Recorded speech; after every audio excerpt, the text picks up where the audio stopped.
Assalamualaikum warahmatullahi wabarakatuh. Senang sekali hari ini siang hari kembali menyapa Anda di Apa Kabar Indonesia Siang bersama dengan saya Celia Alexandra dan Rehana Mezia. Betul sekali. Nah, ini kita akan membahas rangkaian informasi menarik nih, salah satunya adalah mengenai ini yang lagi viral. Di Surabaya nih Celia, ada seorang siswa yang disuruh untuk menggonggong oleh orang tua murid. Dan kita akan bahas di Apa Kabar Indonesia Siang dan kita juga akan hadirkan dialognya dengan orang tua dari siswa tersebut. Ya, sangat menarik ya. Apa kemudian yang mendasari hal tersebut ini dilakukan?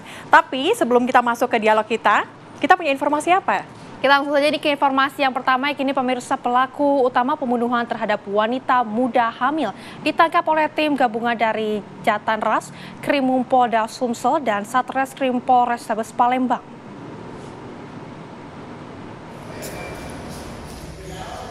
Tim gabungan Jatanras Direktorat Kriminal Umum Polda Sumsel bersama dengan Satuan Reskrim Polrestabes Palembang berhasil menangkap Zulkarnain, pelaku utama pembunuhan terhadap wanita muda yang sedang hamil. Dari pemeriksaan, pelaku mengaku sakit hati lantaran korban mengeluarkan kata-kata kotor saat terlibat adu mulut. Adu mulut terjadi lantaran pelaku menolak meminjamkan sepeda motor pada korban, namun korban tetap mengambil paksa kunci motor. Selain berhasil menangkap pelaku, polisi juga mengamankan beberapa barang bukti yang diantaranya pakaian korban yang berlumuran darah, sedangkan senjata tajam yang digunakan pelaku dibuang ke Sungai Musi. Motor dari pelaku, tapi tidak diberikan, sehingga ya di situ cekcok. Terakhir korban mengambil kunci motor dan dibawa pergi. Di sini pelaku sakit hati, ya, motifnya sakit hati. Sebelumnya warga Kecamatan Seberang Ulu 1, Kota Palembang digegerkan dengan penemuan mayat perempuan dengan luka tusuk di leher. Dari Palembang, Sumatera Selatan, Syamsul Rizal, TV One mengabarkan. Pemirsa, seorang paman dan juga keponakan di Kuningan, Jawa Barat ditangkap polisi setelah diketahui sebagai terduga pelaku pembunuhan seorang wanita yang jasadnya dilempar ke sungai di Brebes, Jawa Tengah. Korban dibunuh karena pelaku menolak permintaan untuk menikahi korban. Penemuan mayat di Desa Rungkang. Penemuan jasad wanita di sungai di bawah jembatan Desa Karangjunti, Kecamatan Losari, Kabupaten Brebes, membuat geger warga setempat, apalagi pada jasad korban ditemukan sejumlah luka. Tim Resmob Polres Brebes dan Jatanras Polda Jawa Tengah yang melakukan penyelidikan menangkap 2 orang terduga pelaku yang merupakan paman dan ponakan berasal dari Kuningan, Jawa Barat. Saat digelandang ke Mapolres Brebes, kedua terduga pelaku mengakui telah menghabisi korban yang bernama Endang Suprapti dengan cara ditusuk dengan menggunakan pisau dapur oleh ponakan pelaku di dalam mobil. Sementara pamannya yang menjadi supir mobil langsung membawa jasad korban dan dibuang di sungai dari atas jembatan di Desa Karangjunti, Kecamatan Losari, Brebes. Menurut pelaku, korban dibunuh karena meminta untuk dinikahi lantaran korban sakit hati suaminya telah selingkuh. Pelaku menolak dan korban mengancam akan melaporkan bahwa pelaku telah memperkosa dan juga menculiknya. Akibat panik dan takut seperti yang dituduhkan korban, paman dan keponakan ini akhirnya menghabisi nyawa korban. Kamu nggak nikahin saya, bahwa kamu sudah melarikan saya dari suami. Begitu, Pak. Loh, Bapak suruh menikahin? Itu selingkuhan Bapak berarti? Bukan selingkuhan, Pak. Hanya teman nggak ada motor aja. Saya kenal juga baru kok. Terus alasannya kenapa suruh menikahi? Kurang tahu, Pak. Jadi suaminya itu pernah selingkuh di daerahnya. Saya merasa ketakutan. Gara-gara dia mau lapor soal bahwa saya itu pernah bersetubuh dengan dia dan istilahnya dia mulai dari suaminya. Terus akhirnya Bapak? Nah, ponakan saya nggak terima digituin. Sementara itu, Kasat Reskrim Polres Brebes AKP Resandro Handri Jati mengatakan bahwa pihaknya hingga saat ini masih melakukan pengembangan dan meminta keterangan sejumlah saksi. Sekarang kita lagi melakukan pendalaman, meminta keterangan saksi-saksi yang ada. Nanti setelah itu kita sesuai dengan prosedur, kita akan gelarkan dulu. Gitu ya. Informasinya ada 2 orang yang diamankan. Terkait masalah yang nanti kita sampaikan nantilah setelah selesai keterangan. Kedua terduga pelaku ini masih menjalani pemeriksaan oleh penyidik Unit 1 Satreskrim Polres Brebes. Dari Brebes, Jawa Tengah, Trihandoko, TV One mengabarkan. Ya pemirsa, kita ke informasi lainnya kini dari Kudus, Jawa Tengah, di mana warga tengah digegerkan dengan temuan jasad wanita bersimbah darah di kamar rumahnya. Saat ditemukan pemirsa, kondisi jasad telah mengeluarkan bau tak sedap. Polisi masih melakukan penyelidikan untuk mengungkap kasus tersebut.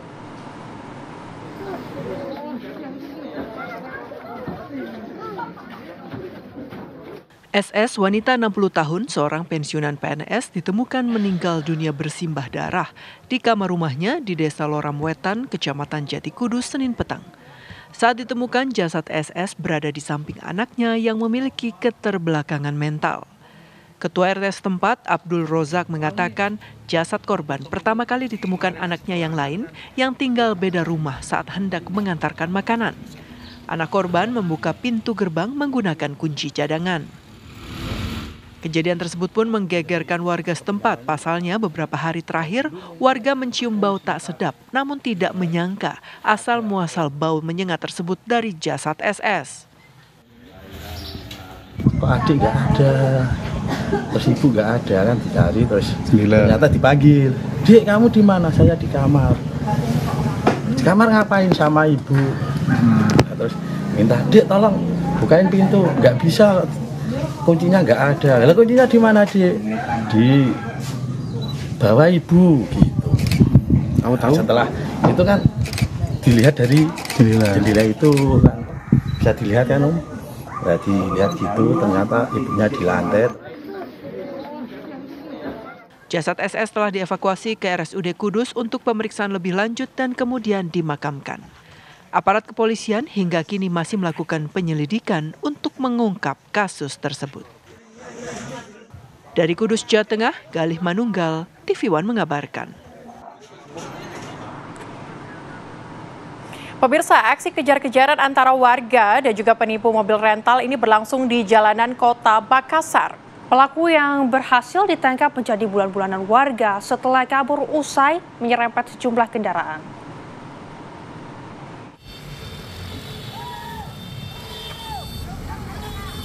Paluka.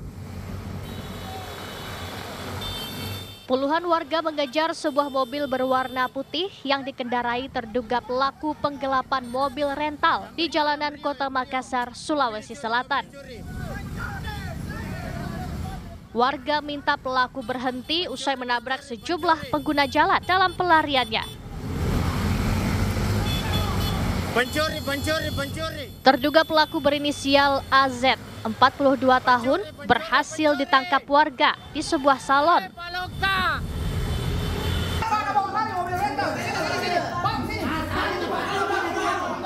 Warga yang geram lantas memukuli pelaku. Beruntung petugas kepolisian segera tiba di lokasi. Pada saat mediasi dan didapat ini mobil rental, si pemilik mobil mengajak yang pemakai unit mobil rental tersebut ke kantor pihak polisi terdekat.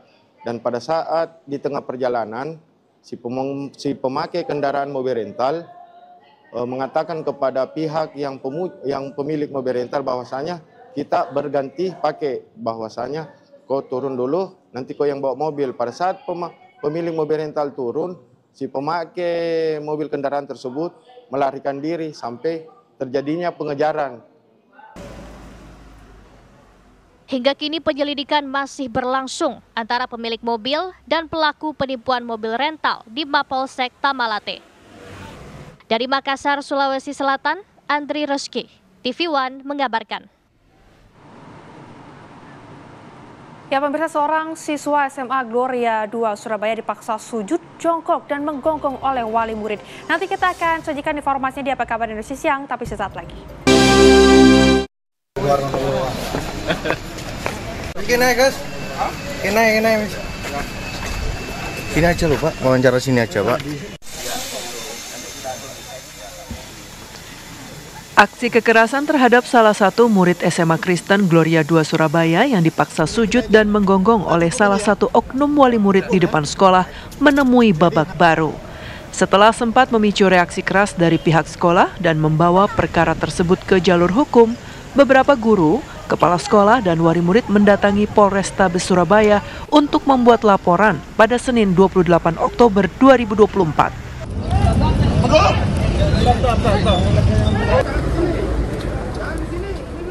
Permasalahan ini berawal pada 21 Oktober lalu. Ada sekelompok orang mendatangi SMA Gloria 2. Mereka membuat keributan, mencari salah seorang siswa hingga membuat ratusan wali murid khawatir. Keributan itu dipicu dari saling ejek antar siswa SMA Kristen Gloria 2 berinisial EN dengan siswa SMA Citahati berinisial AL saat pertandingan basket di mall. Siswa Gloria mengejek siswa Citahati di medsos.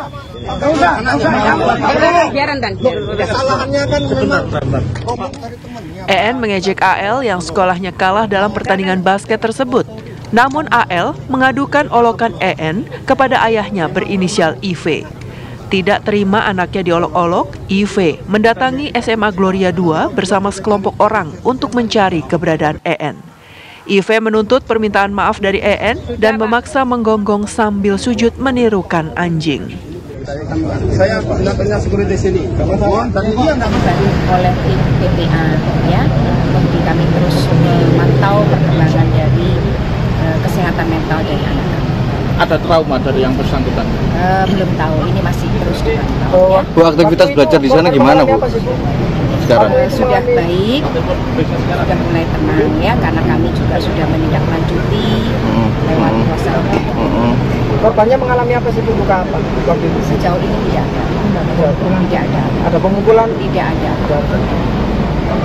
Adalah persoalan tentang anak, itu sesama anak.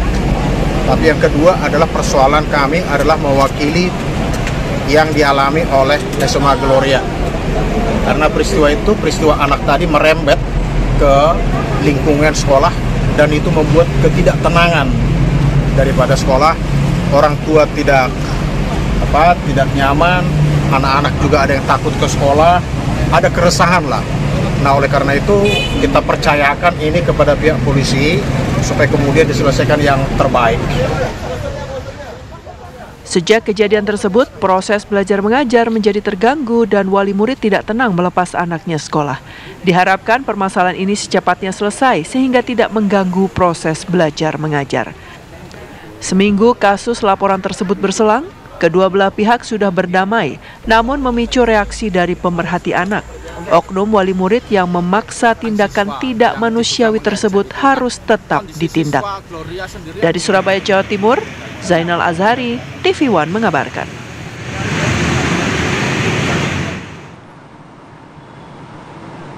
Ya pemirsa, untuk memperbarui informasi seputar kekerasan di lingkungan sekolah Surabaya, saat ini kita sudah tersambung dengan Ibu Ira Maria, orang tua korban kekerasan.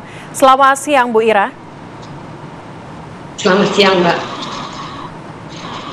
Oke, Ibu, sebelum kita masuk ke perkembangan dari kasus ini, saya ingin tahu, Bu, bagaimana kemudian ini bisa terjadi sampai membuat anak Ibu melakukan jongkok, berlutut begitu, dan juga menggonggong. Ini awal mulanya seperti apa, Bu? Sebetulnya awal mulanya itu tidak seperti yang diberitakan di luar, saling ejek itu tidak ada. Tapi semua ini bermula dari guyonan anak saya dengan teman-temannya yang menyebutkan anak ini lucu, rambutnya seperti pudel. Jadi kata-kata anjing itu tidak pernah digunakan oleh anak saya, tidak pernah. Yang seperti diberitakan anak saya dikatakan anjing, tidak pernah. Anak saya tidak pernah sekalipun melontarkan anjing ataupun lontaran sebutan itu kepada anak ini secara langsung, itu tidak pernah. Hanya anak ini mendengar kalau dia dikatakan mirip pudel, dipanggil pudel. Tapi anak saya tidak pernah sekalipun mengatakan, kamu pudel, itu tidak pernah. Jadi anggap kita orang gibah gitu. Ibu, tadi Ibu sempat menyebutkan ada guyonan ya, Bu ya. Guyonan tersebut dilakukan di sosial media atau seperti apa, Bu? Tapi guyonan di antar teman, kayak kita kumpul sama teman-teman sendiri seperti gitu loh. Mengomentari waktu lihat di sosmednya itu, oh anak ini lucu ya, rambutnya seperti pudel. Itu aja di antara teman-teman aja. Oke, baik. Ibu, saya izin mau bertanya sama sang ayah. Waktu kejadian ini berlangsung, Anda berada di sana. Baik, kami akan ke Ibu Ira saja. Bu Ira, waktu kejadian ini salah satu orang tua yakni sang ayah berada di lokasi tersebut melihat langsung bagaimana sang anak dilakukan kekerasan oleh orang tua pelaku. Ini kemudian bagaimana, apakah yang membuat sang ayah hanya diam melihat hal tersebut? Karena saat itu, seperti yang di video, saya pun sebagai mama membiarkan anak saya melakukan itu. Karena waktu itu, waktu pihak sana menelpon, saya teleponkan papa ya, Ai. Saya juga menelpon suami saya untuk datang, saya berpesan sama suami saya, mereka bawa banyak orang, jadi kamu yang sabar ya, selesaikan ini dengan baik-baik. Jadi waktu itu kenapa kita diam, kita memilih untuk bisa menyelesaikan, berharap bisa menyelesaikan dengan baik-baik dan tanpa kekerasan. Tetapi ternyata pihak papanya anak itu sudah emosi dan marah-marah. Saat itu saya merasa takut, saya merasa khawatir kalau sampai anak saya diapa-apakan. Makanya waktu itu saya benar-benar ya sudah, yang penting selesai, yang penting bisa diselesaikan. Kita beritikat untuk bisa selesai dengan cepat. Kita terima gitu loh waktu itu. Baik, Ibu, tentunya ini kondisi keluarga sangat terpukul. Tapi untuk korban sendiri, saat ini kondisinya seperti apa, Bu? Puji Tuhan, di awal-awal anak ini juga ketakutan. Ketika saya keluar rumah, ketika papanya keluar rumah, dia selalu bilang, "Mas, saya takut. Mas, saya takut." Itu di awal-awal kejadian seperti itu. Tapi waktu itu saya membesarkan hati anak saya. Tidak usah takut, nak, tidak apa-apa. Maksudnya papa mama ada di sini kok. Kamu percaya aja. Tuhan bersama kita kok. Awal-awal takut, tapi puji Tuhan karena teman-temannya banyak yang support. Guru-gurunya juga banyak yang support, ada pendampingan dengan guru-gurunya. Dalam beberapa waktu anak ini mulai membaik dan beraktivitas seperti biasa, tapi masih membatasi kegiatannya karena rasa takut masih ada. Oke, Bu Ira Maria, kami pasti juga turut ikut sedih dengan apa kejadian yang saat ini menimpa kepada anak Ibu, dan semoga ini bisa kembali membangkitkan semangat anak Ibu untuk kembali bisa menghilangkan ketakutan, kemudian kembali bisa melakukan aktivitas sekolah dengan baik. Terima kasih Ibu sudah bercerita bersama dengan kami di Apa Kabar Indonesia Siang pada kesempatan kali ini. Sehat selalu Ibu dan dilancarkan selalu. Dan tentunya semoga kejadian seperti juga tidak terulang lagi ya, Celia. Nanti pemirsa kita akan hadirkan informasi lainnya di Apa Kabar Indonesia Siang, tapi setelah jeda berikut ini. Masih bersama kami di Apa Kabar Indonesia Siang, pemirsa. Kasus video viral seorang ayah di Padang Sidimpuan, Sumatera Utara yang meminta pertolongan atas kasus putrinya yang dijadikan tersangka pada Selasa kemarin akhirnya berakhir damai.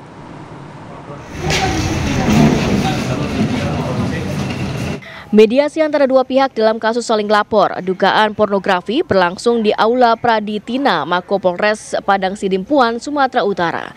Kedua belah pihak yang diwakili orang tuanya bersepakat menempuh restoratif justice. Sebelumnya, kasus dugaan pornografi antara dua remaja yang masih anak di bawah umur ini terjadi pada bulan April 2024 lalu. Kedua orang tua yang tidak terima ini saling laporkan kasus ini ke Mapolres Padang Sidimpuan. Pada Mei 2024, anak berinisial S bersama orang tuanya Pardede melaporkan kasus dugaan pornografi. Pada 20 Juni 2024, MRST bersama sang ayah Tambunan kembali melaporkan atas kasus penyebaran video pornografi. Dari kasus itu kemudian viral di media sosial, video orang tua S meminta pertolongan atas penetapan anak yang menjadi tersangka. Kapolres Padang Sidimpuan, AKBP Wira Prayatna menyatakan, untuk menyelesaikan kasus pornografi yang melibatkan anak yang masih di bawah umur ini, pihak kepolisian Polres Padang Sidimpuan telah 3 kali melakukan upaya mediasi kepada kedua terlapor. Permasalahan ini berangkat dari permasalahan anak. Tentu kita memperhatikan masa depan anak, memperhatikan nama baik keluarga, memperhatikan masyarakat Padang Sidempuan, memperhatikan kondisi kota Padang Sidempuan. Ini yang menjadi indikator ataupun hal-hal pendorong untuk terwujudnya perdamaian. Dari Padang Sidempuan, Sumatera Utara, Dedi Herianto, TV One mengabarkan. 1, 2, 3. Ya pemirsa, kita ke informasi lainnya di mana beratus-ratus tahun, berpuluh-puluh tahun maksud kami menanti dan juga tidak kunjung diperbaiki, warga Kabupaten Sampang Madura, Jawa Timur membangun jalan tanpa dana desa. Dana diperoleh dari sumbangan warga dan saweran koin live di TikTok.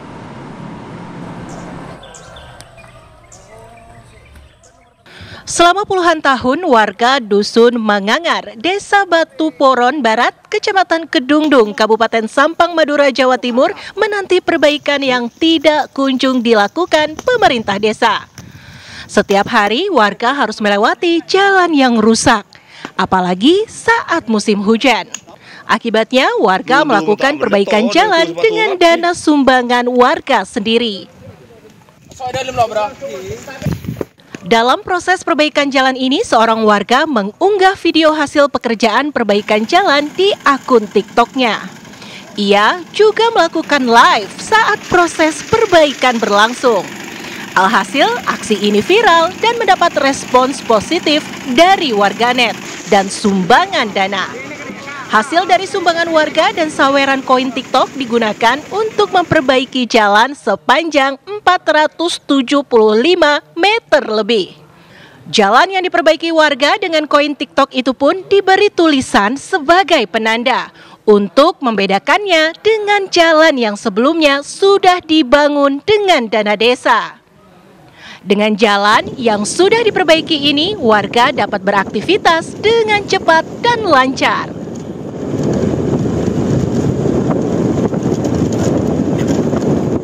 Yang nyumbang itu di sini tuh kalau warga yang rumahnya di pinggir jalan itu satu paket, per paket seperti koran, batu, pasir. Kalau semen itu dari warga TikTok, ya biar tidak remang-remang gitu. Ya. Ini hasil warga, ini swadaya. Biar warga itu lebih kompak lagi, juga bisa semangat lagi karena ini masih ada 2 titik. Titik 10 dan titik 11 yang belum digarap.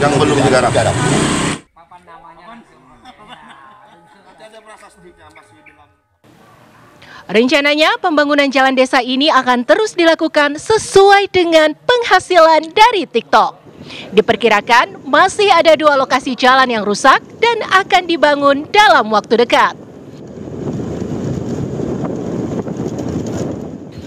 Dari Madura, Jawa Timur, Dimas Farik, TV One mengabarkan.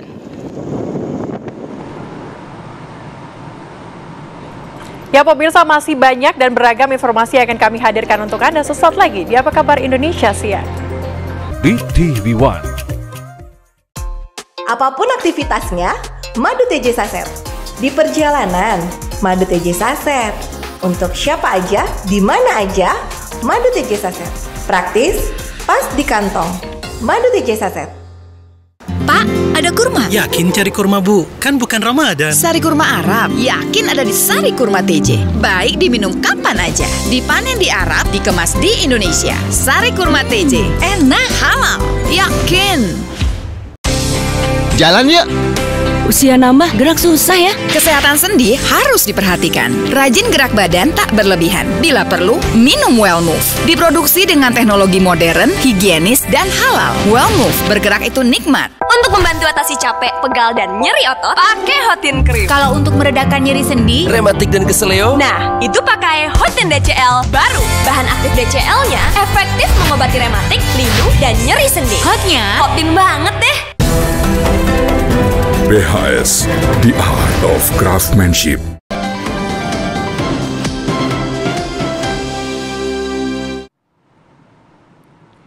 Anda kembali menyaksikan Apa Kabar Indonesia Siang. Pemirsa, Satuan Unit Reskrim Polsek Sukarame Palembang menangkap 3 pelaku pencuri motor seorang kurir paket. Sementara kurir yang menjadi korban pencurian motor tersebut memendam kisah haru tersendiri.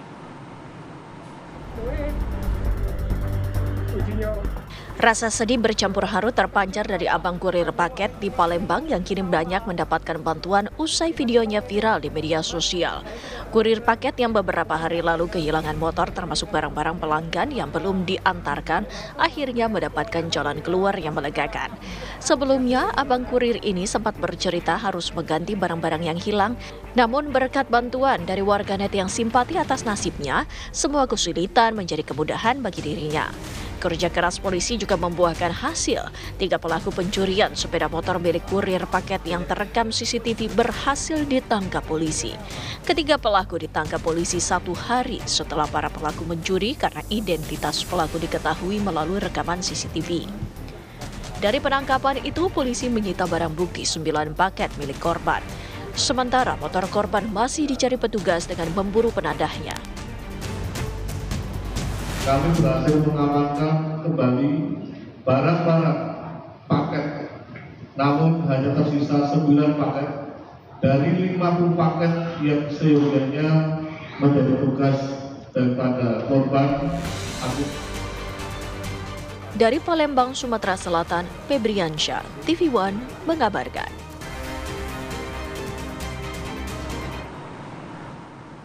Ya pemirsa, untuk mengetahui lebih lanjut bagaimana kisah kemalangan yang menimpa seorang kurir pengantar paket yang kehilangan motor dan juga paket-paket kirimannya. Saat ini kita sudah terhubung dengan Mas Agung Hidayat selaku korban pencurian motor tersebut. Selamat siang, Pak. Ya, selamat siang, Mbak. Ya, Mas Agung mungkin bisa diceritakan kepada kami awalnya ini seperti apa, Mas, kejadiannya? Ya, awalnya seperti biasa, saya mengantar paket ke alamat yang sudah tertera di paket. Dan ketika mengantar ke salah satu rumah warga yang ada di Jalan Sukabangun 1, Husni Tamrin, saya memarkirkan motor saya di depan pagar. Nah, ketika saya memberikan paket pesanan buyer membayar COD, terus saya ingin mengambil motor itu sudah nggak ada lagi. Mas Agung, ini informasinya mendapatkan banyak bantuan begitu dari warganet. Boleh diceritakan bantuan seperti apa? Iya, saya juga nggak nyangka kalau kejadian yang menimpa saya ini bakal viral di media sosial, karena saya nggak begitu aktif di media sosial. Tiba-tiba ada yang telepon minta alamat, ada juga yang bersedia membayarkan semua kerugian yang saya alami, seperti membayarkan ganti rugi paket, dan juga ada yang tiba-tiba ngirim bukti transfer ke saya. Ya, di situ kan saya juga ngerasa senang, sedih, terharu, nggak nyangka ternyata warga Indonesia ini masih banyak yang peduli sama musibah-musibah yang dialami oleh orang seperti saya gitu, Mas. Baik, Mas Agung, mungkin untuk total kerugiannya ini seberapa banyak, Pak? Kalau kerugian dari pihak kantor menetapkan itu sekitar 4 juta lebih, Bu. Itu belum termasuk motor saya, Bu. Itu untuk total paket yang hilang aja. Oke, Mas Agung, ini apakah motor Mas Agung ini sudah dikembalikan, karena kami lihat informasinya pelaku pencurian ini sudah ditangkap begitu? Ya, dari pihak kepolisian sudah menangkap 3 pelaku. Terus saya tanya sama pihak kepolisian, katanya motor lagi dalam proses pencarian. Tapi sekarang saya juga belum dapat info apa motor itu sudah ditemukan atau belum. Mas Agung kan ini mendapatkan banyak bantuan ya begitu dari warganet. Mas Agung ini sudah mendapatkan pengganti atas motor yang hilang atau seperti apa, Mas? Kalau pengganti motor, alhamdulillah saya sudah ada motor untuk beraktivitas kerja kembali. Dari uang-uang yang terkumpul itulah saya berencana mau membayari motor yang saya pakai ini Ya walaupun second, yang penting saya bisa kembali bekerja seperti biasa, Bu.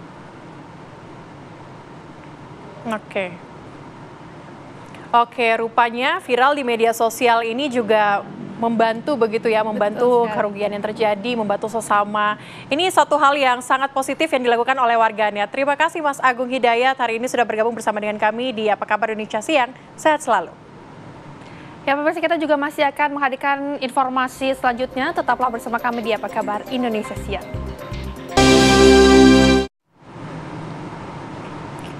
Terima kasih masih bersama kami di Apa Kabar Indonesia Siang, pemirsa. Seekor ular piton sepanjang 4 meter menyatroni dapur salah satu rumah warga di Kota Bau-Bau, Sulawesi Tenggara. Sontak kemunculan hewan melata ini mengagetkan pemilik rumah.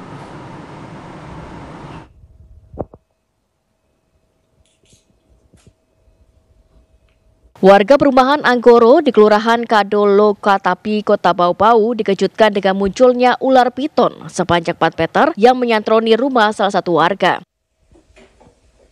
Tak tanggung-tanggung, ular tersebut langsung masuk ke ruang dapur saat penghuni rumah sedang tertidur. Kemunculan ular piton ini diketahui berawal dari kecurigaan pemilik rumah yang mendengar suara benda terjatuh dari ruang dapur.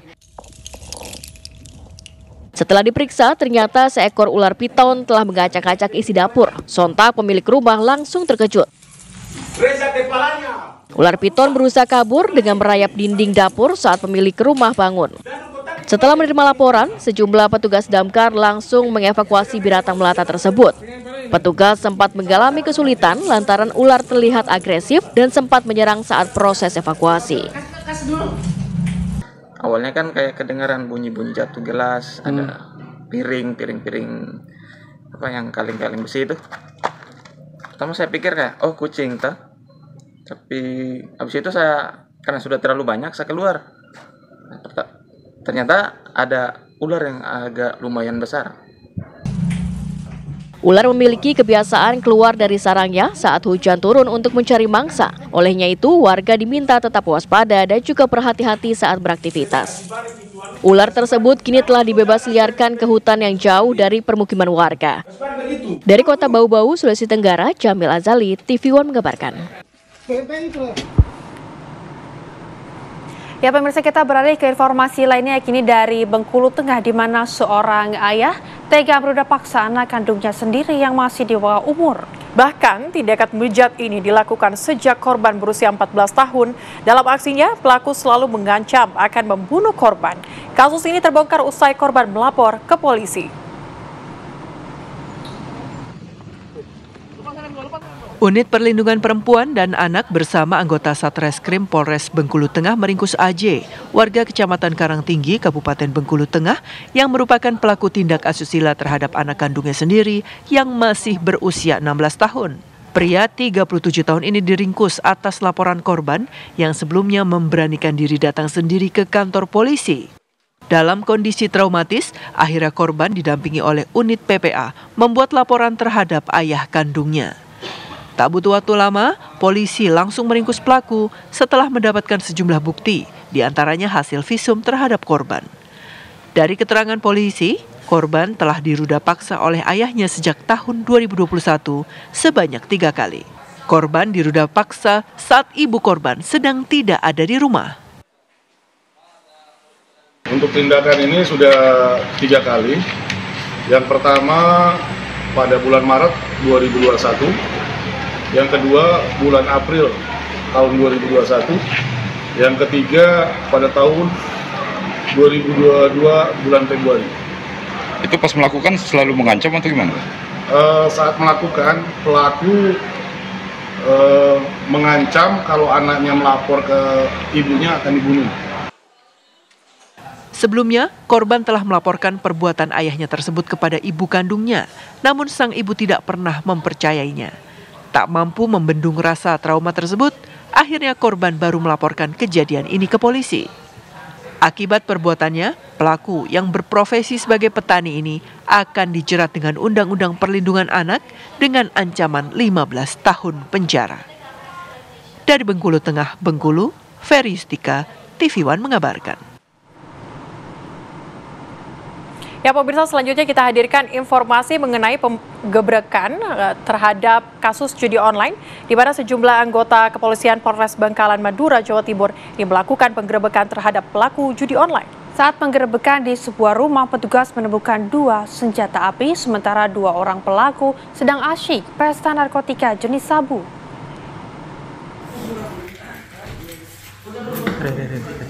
Masa di. Iya, video. Mari. Anggota kepolisian Polres Bangkalan Madura, Jawa Timur melakukan penggerebekan terhadap sebuah rumah yang diduga dijadikan tempat pelaku bermain judi online. Saat penggerebekan, petugas tidak menemukan bukti di rumah tersebut telah terjadi pemain judi online. Namun di rumah tersebut, petugas justru menemukan 2 orang yang sedang asik pesta narkoba jenis sabu di depan kamar. Petugas lalu melakukan penggeledahan di rumah tersebut, kemudian petugas menemukan sebuah senjata api di atas lemari dan 1 senjata api lain di dalam lemari pakaian pelaku. Kedua pelaku lalu dibawa petugas ke Mapolres Bangkalan untuk dimintai keterangan lebih lanjut. Dari keterangan polisi, pelaku mengakui bahwa 2 pucuk senjata api jenis revolver milik dirinya. Ia menyimpan senjata api hanya untuk berjaga-jaga. Selain memiliki senjata api, kedua pelaku juga dinyatakan positif mengkonsumsi narkoba. Teman-teman dari Reskrim ini melakukan penggerebekan di satu rumah. Awalnya kan dikira judi online. Ternyata setelah digeledah dan dilakukan serangkaian penyelidikan, ditemukanlah 2 pucuk senjata api ini. Buat apa ya, Ini katanya keterangan dari yang bersangkutan buat jaga-jaga. Dan setelah dilakukan pengecekan, dilakukan tes urin juga, ternyata mereka telah menggunakan narkoba. Kedua pelaku HD dan MS juga mengaku bahwa senjata api miliknya ia beli dari temannya yang saat ini dalam penyelidikan petugas dengan harga 2 juta dan 5 juta rupiah. Dari Bangkalan Madura, Jawa Timur, Dimas Farik Abdurrahim, TV One mengabarkan. Ya pemirsa, informasi tadi juga sekaligus menutup perjumpaan kita di siang hari ini. Saya Rehana Mezia. Dan saya Celia Alexandra mewakili kru yang bertugas pamit undur diri. Sampai jumpa.